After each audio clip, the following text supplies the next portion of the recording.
Samini broke his oath at dawn, and his hands would not stop shaking. WuDon watched from the edge of the communion circle, her nose still crusted with the blood that had come when she surfaced from the deep dive the night before. The old Tindana knelt at the grandfather tree's base with his palms pressed flat to the largest root, a gnarled ridge of wood as thick as a man's torso, plunging into the earth at an angle that suggested it went not just down but through, into layers of soil and stone that ordinary roots had no business reaching. His fingers trembled against the bark. Sweat darkened the collar of his smock despite the Harmattan chill, and when the first light of morning caught his face, WuDon saw the color draining from his skin the way water drains from a cracked gourd slowly, visibly, leaving him gray beneath the deep brown. His lips moved, not a prayer, a frequency. He was tuning himself to the root line network the way a drummer tunes a talking drum, adjusting tension, finding the pitch that would carry across the underground web of connected groves. WuDon had seen him do this 100 times during her training, always broadcasting to one of the living groves, always within the sanctioned protocols of the Tindana circle. This was different. He was broadcasting to the grove of Sunyani, to a node that was dark, dead, silenced. And the circle had expressly forbidden any contact with Sunyani after Nyariga's exile. His jaw clenched so tight she could see the muscles knotting beneath his ears. The shaking in his hands spread to his forearms, and a thin line of sweat ran from his temple into the creased valley beside his nose. He smelled of fear sharp and animal beneath the familiar scent of shea butter and wood smoke that clung to every Tindana's skin. WuDon had grown up around men who carried heavy things, farmers hoisting yam baskets, blacksmiths swinging hammers in the red heat of the forge. She recognized the particular strain of a body doing something it knew. It should not the tension of muscles, fighting the mind's command. The broadcast should have failed. A dark node was a severed connection. Sending a root line message to Sunyani should have been like shouting into a disconnected pipe. The signal would reach the severed point and scatter, unheard, absorbed by inert stone. Samini's message did not scatter. WuDon felt it travel. She should not have been able to. She was not in communion, was not touching the soil, was standing 3 paces away with her arms crossed, and her bloody nose and her deep unease about everything that had happened since the grove went silent. But she felt Samini's signal leave the grandfather tree's root and enter the network like a stone dropped into water. She felt the ripples spread outward through node after node living groves that received and relayed the pulse automatically. The way a chain of drumming stations passed a message from village to village across the savannah. And she felt it arrive. Not at Sunyani, not at the dark node, the dead end, the severed connection. The signal arrived at something beneath Sunyani. Something that received the message the way a sleeping person receives a shout, not with understanding, but with the reflexive lurch of consciousness dragged upward from rest so deep it bordered on dissolution. Something responded. The response came not as sound, but as pressure, a wave of attention rising from below that hit the root line network like a flood hitting a riverbed. WuDon staggered. The air in the grove changed temperature in a single breath, going from Harmattan cold to blood warm, and with the warmth came a smell she had no name for, mineral and ancient, like the air inside a cave that has been sealed since before anything learned to breathe. Beautiful. Terrifying. The smell of deep time made physical, of stone that remembered being molten, of darkness that had been patient for so long patience had become its body. Samini gasped. His hands jerked from the root as if the wood had become electric. He fell backward onto the communion circle's packed earth, and his eyes were not his own. They were wider, filled with a light that came from behind the iris, root light, the glow of a connection so raw it bypassed every sense and spoke directly to the substrate of being. His mouth opened and closed without sound. His chest heaved. He looked like a man who had stuck his hand into a river and touched something vast passing beneath the surface. Samini. WuDon was beside him in 2 strides. She gripped his shoulders and felt the vibration running through his body, not trembling, not shaking, but resonating, the way a calabash resonates when you hum at the exact pitch of its hollow. The glow faded from his eyes. He blinked, breathed, looked at her with the disorientation of someone who has glimpsed a country no map has ever charted. What did it say? It did not say anything. He sat up slowly, and the effort cost him. His arms shook. The gray in his face had deepened, settling into the hollows of his cheeks and the skin beneath his eyes like ash rubbed into cloth. He looked 10 years older than he had looked 10 minutes ago. It showed me a path, a route from here to Sunyani, not along the route lines but through them. Down, beneath the network, through the sealed layer that Nyariga spent her career trying to prove existed. He paused.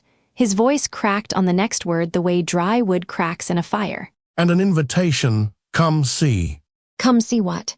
Samini did not answer immediately. He tried to stand, and his legs failed him. He sat back down heavily, pressing his palms to his knees, breathing through his nose in the measured cadence he had taught WuDon for controlling communion depth. But this was not communion. This was exhaustion, the deep gray drain of a man who had pushed his frequency past its limit and paid the price in years. I need to tell you about Nyariga, he said. The real story, not the version the circle tells. WuDon sat beside him. The morning sun was warm on her face, and the grove of whispers was beautiful in its ordinary way, dappled light filtering through the baobab canopy, the sweet scent of shea blossoms persisting despite the dry season, a pair of weaver birds arguing in the branches above. But the beauty felt hollow. Like her grandmother Apokaz, compound the morning after the old woman died everything in its place. The grinding stones still warm from the previous evening's millet, the dawadawa paste still fermenting in its clay pot, but the person who gave it meaning gone. The circle says, Nyariga was exiled for publishing dangerous research. WuDon said, claiming the route lines were engineered. The circle exiled Nyariga because she proved it. Samini's voice carried the weight of a confession held behind the teeth for years, pressing against the inside of his oath like water against a cracking dam. He spoke the way her uncle Azuma had spoken when he finally told the family about the debt, not with relief, but with the terrible lightness of a man setting down a load he had carried so long his spine had curved around it. She did not just theorize about sealed nodes beneath the network. She found one in the grove of Sunyani, a point where the route lines converged at a depth that should have been solid stone but was instead a chamber. She found it and she opened it. Opened it how? Through communion. Deep communion, deeper than anything the circle's protocols allow, deeper than the safety limits I have been training you to respect. He looked at her, and the guilt in his eyes was a physical thing, heavy as river clay. The kind of depth you reached last night when you saw the network map and the dark nodes and the thing moving beneath them. The implications settled over WuDon like cold water poured down the back of the neck. Nyariga could hear the way I can. Nyariga could hear better than anyone the circle had produced in 300 years. His voice dropped. Until you. A silence stretched between them. A sunbird landed on the communion circle's boundary stone, preened a green-gold feather, and left. She went deep enough to find the sealed node. Samini continued. She opened it through sheer communion pressure, pushed her awareness through the geological barrier, the way a root pushes through stone, slowly and with tremendous force. And on the other side, she found a space, a chamber, and inside the chamber, something alive. The thing I felt, the thing breathing beneath the network. Yes. Samini's hand went to his chest, pressing against the breastbone as though he could hold something in. But Nyariga went further than you did. She communicated with it, not in words, in frequencies, in resonance, in the shared language of earth contact that our practice is built on.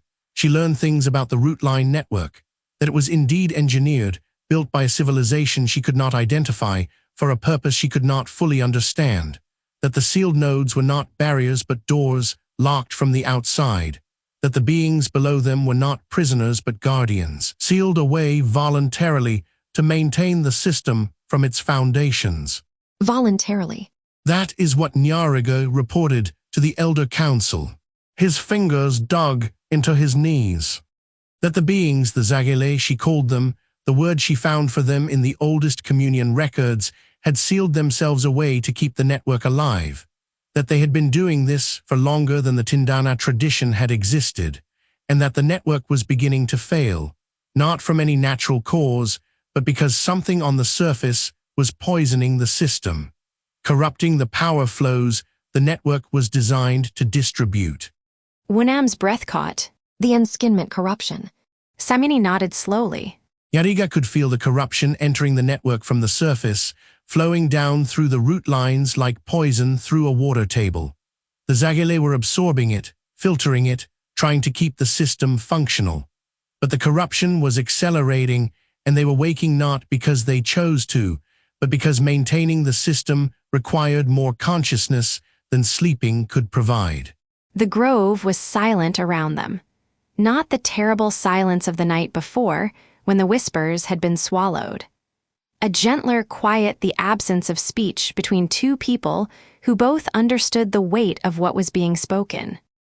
Why did the circle exile her? Sunyani closed his eyes. When he opened them, they were wet. Because she told them the truth, and the truth required action, and the circle is not built for action. No bitterness in his voice.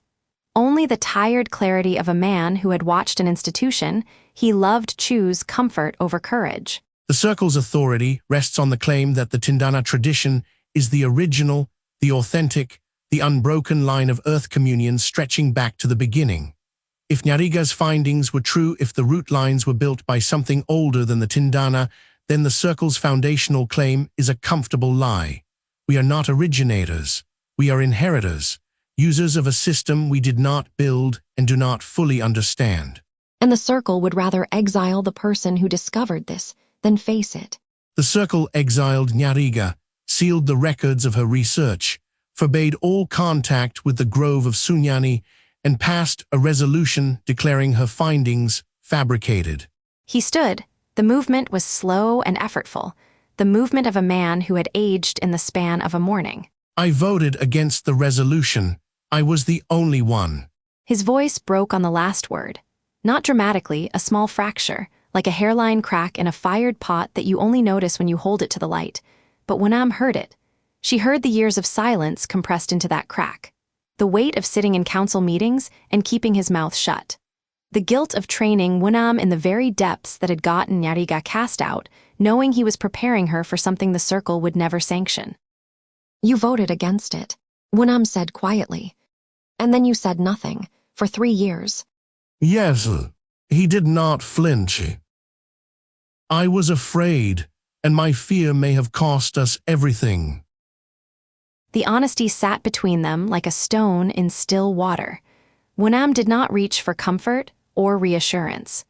Her grandmother Apoka had taught her that some truths needed to sit in the open air before they could be useful. You did not rush to cover them the way you did not rush to cover a wound before cleaning it. And now, you have broken the contact prohibition. As she said, And now something has responded. He looked at her. Something that is not Nyariga, something beneath Sunyani that received my message and sent back an invitation. Come see. We should go. We should go. He agreed. But you should understand what we are walking into. If the Zagale are waking, if the corruption is accelerating, then the groves will continue to go dark. The network will fail. And when it fails, the Tindana lose communion entirely. Every grove, every root line, every whisper, gone, not just ours, all 47. The weight of it pressed down on WuDon's chest like a hand. The end of a tradition that predated writing, predated kingdoms, predated every structure that the Northern Territories had built on the assumption that the earth would always speak to those who listened.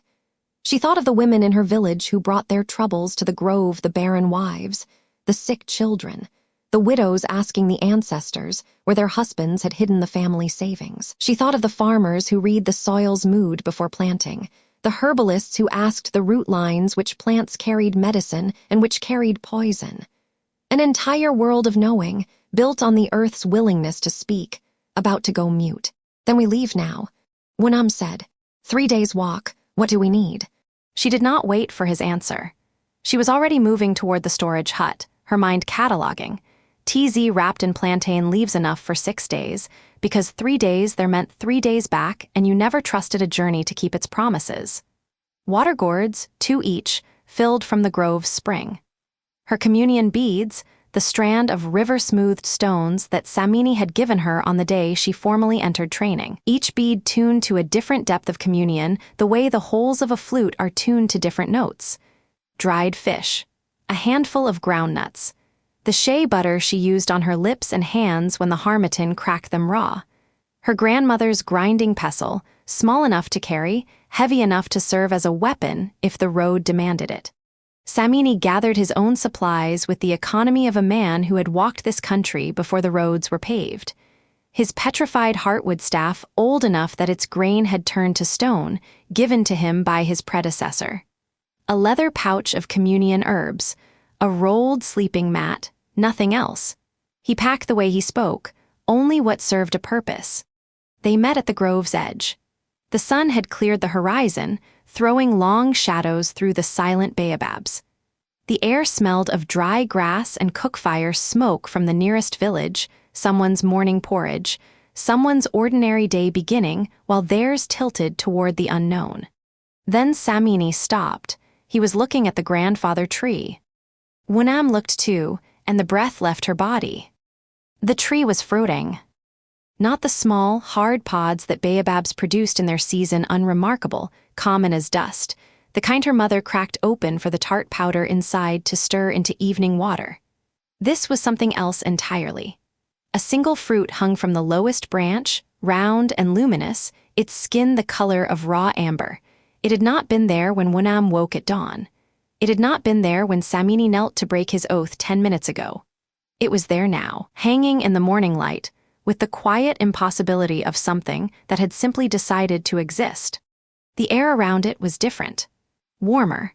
The harmattan chill that had gripped the grove all morning thinned to nothing within an arm's length of the fruit, replaced by a warmth that felt less like temperature and more like attention, as though the air itself were watching. And the light. The fruit did not glow the way a lamp glows, pushing light outward. It gathered light inward, pulling the morning sun into its amber skin until the fruit seemed denser than anything around it, heavier with radiance, a point where the visible world concentrated itself into something approaching meaning. Samini stared. His weathered face cycled through expressions like clouds crossing the moon: shock, recognition, fear, and then something that stripped every other emotion away and left only awe. Raw awe, the kind that brings water to the eyes not from sadness, but from the sheer pressure of encountering something too large for the body to hold without leaking. In 1,000 years of records, he whispered, "This tree has never produced fruit." WuDon reached up and touched it. The fruit was warm. Not sun-warm, warm the way a newborn is warm, the way the floor of a birthing room is warm after the child arrives, with an internal heat that spoke of process and purpose and the irreversible crossing of a threshold. And it pulsed. A slow, steady rhythm beneath the amber skin, matching the frequency she had felt beneath the network the night before the breathing of the thing below, the sleeping guardian's heartbeat made solid, made tangible, hung from a branch like an offering. Tears came without permission, not grief, not fear, something older than either, something that lived in the body before the mind learned to name it. She was 20 years old, standing in a silent grove with blood dried on her lip and a fruit in her hand that beat in time with the bones of the world, and the sensation was too much and too beautiful and too terrifying to hold without weeping. It was like the first time she had heard the root lines clearly the night Samini had guided her past the shallow murmur into the full chorus, and the earth had opened its voice to her, and she had understood that the ground beneath every step she had ever taken was alive and speaking and had been waiting for her to listen. "There is a key," Samini said. His own voice was unsteady. "Or a gift, or a test, I do not know which." It is all three, WuDon said, and plucked it from the branch. The fruit came away without resistance. Where it had hung, a single drop of amber sap welled from the branch and fell to the ground. Where it struck the earth, the soil glowed for one heartbeat, a flash of the old frequency, the ancestral whisper, alive for one pulse like a voice calling out in sleep. Then gone. The soil darkened.